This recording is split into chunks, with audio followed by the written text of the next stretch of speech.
Without instruction, the powerful steed began circling the fallen man, giving Kirin a chance to inspect the damage. Once satisfied that his opponent posed no further threat, Kirin dismounted and approached.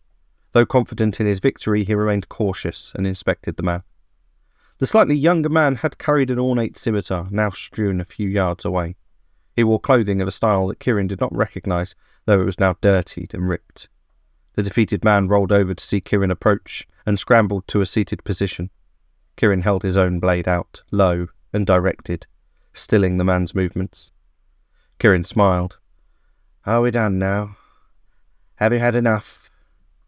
The young stranger nodded slowly and climbed to his feet. Kirin nodded back. "Okay. Any other blades?"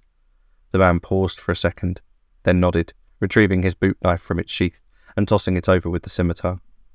Kirin accepted the response and lowered the point of his sword, but did not stow it. He motioned for the man to take a seat on the nearby rocks and began his questioning. "Right. Who are you? Where are you from? And why are you here?" The trespasser thought for a second, then responded, his voice much more refined than his tattered appearance might suggest. "I am Lawrence Atherton. I have travelled from Firth. I have come to reclaim my family's honour. I have come to kill the king." Kirin laughed. "And how's that going for you? Tell me, how do you intend to kill the king, if you cannot even kill me?"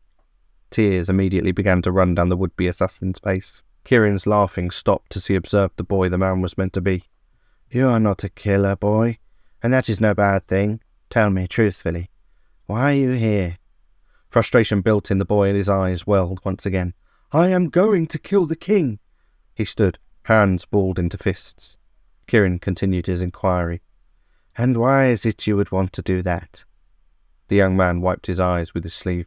"Because he left my mother for dead."